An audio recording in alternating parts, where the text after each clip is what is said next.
Olá!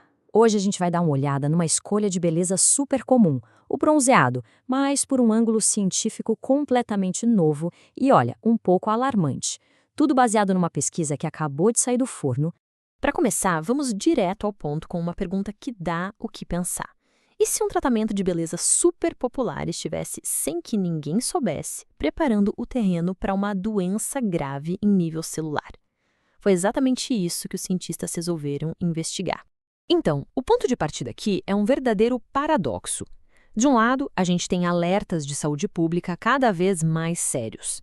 Do outro, uma indústria que não para de crescer e milhões de pessoas usando câmaras de bronzeamento. Essa contradição toda acabou criando um mistério para a classe médica. E olha só que interessante como essa comparação expõe bem o conflito. A indústria do bronzeamento dizia que o procedimento era mais seguro, que até protegia a pele.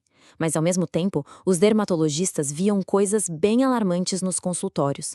Gente cada vez mais jovem com melanoma, pacientes com vários tumores e, o mais bizarro de tudo, o câncer aparecendo em partes do corpo que quase não pegam sol.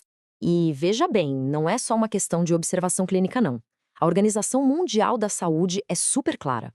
As câmaras de bronzeamento estão na mesma categoria de risco de câncer que o amianto e o cigarro.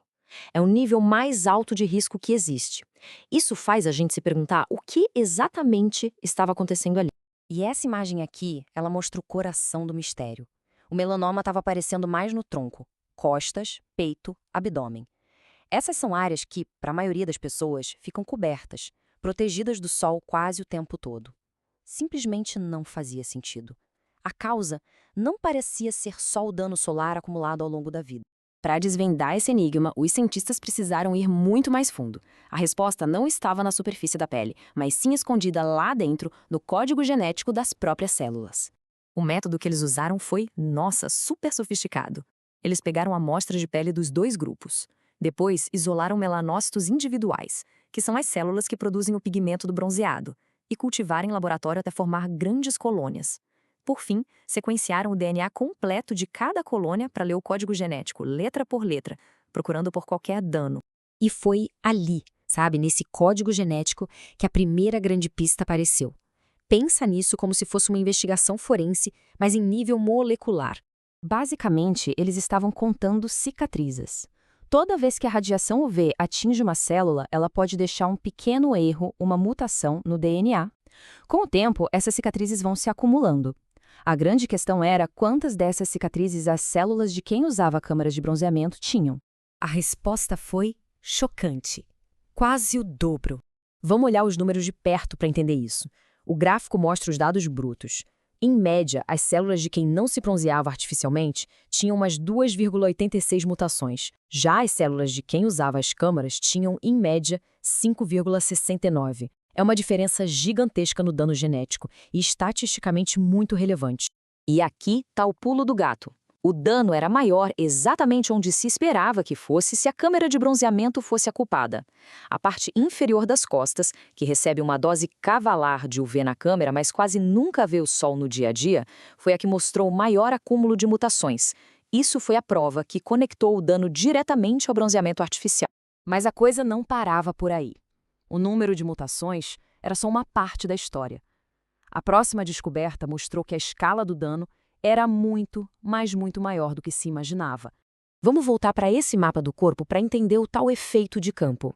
Diferente do sol, que atinge mais o rosto, braços e pernas, a câmara de bronzeamento irradia o corpo inteiro de uma vez só. Isso cria um campo enorme, com milhões de células em áreas que geralmente estão seguras, que de repente são bombardeadas com radiação e ficam totalmente vulneráveis. Para explicar isso, os pesquisadores usaram uma analogia, que é muito, muito forte. Eles disseram que o que estavam vendo parecia com o melanoma familiar, que é um tipo de câncer hereditário. Nessas famílias, as pessoas já nascem com uma mutação genética, o primeiro golpe, em todas as células da pele, o que as deixa muito mais propensas a ter câncer. Ou seja, a conclusão aqui é de cair o queixo. O bronzeamento artificial não está só causando um dano qualquer. Ele está, na prática, simulando uma condição genética de altíssimo risco, dando a milhões de células, numa área gigante do corpo, aquele primeiro empurrãozinho crítico no caminho para virar um câncer. E se tinha alguma dúvida, esse dado aqui é talvez o mais pesado de todo o estudo. A gente não está falando de qualquer mutação. Estamos falando de mutações específicas que são conhecidas por impulsionar o câncer. Em quem não usava as câmeras, cerca de 7% das células tinham essas mutações. Nos usuários, 23%. Quase 1 em cada 4 células da pele já carregava uma mutação pré-cancerígena ativa. Então, quando a gente junta todas essas peças, a ciência chega a um veredito final, bem claro, sobre a segurança do bronzeamento artificial. O veredito em nível molecular é este: as câmeras de bronzeamento não dão um brilho seguro. Elas bombardeiam a pele, criando um campo invisível e gigantesco de células danificadas.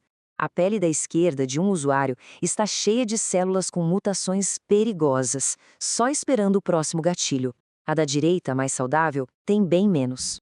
Então, vamos recapitular os pontos-chave dessa análise, bem rápido. Primeiro, as câmeras de bronzeamento praticamente dobram o dano no DNA das células da pele. Segundo, elas criam esse efeito de campo perigoso em áreas que o sol normalmente não alcança. Terceiro, esse processo todo imita uma predisposição genética ao melanoma. E, por último, quase 1/4 das células da pele de usuários frequentes já têm mutações que são conhecidas por causar câncer.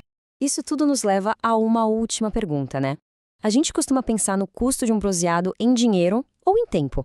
Mas depois de ver todas essas evidências, sabendo das cicatrizes permanentes e invisíveis que ele deixa gravadas no nosso DNA, qual é o custo real?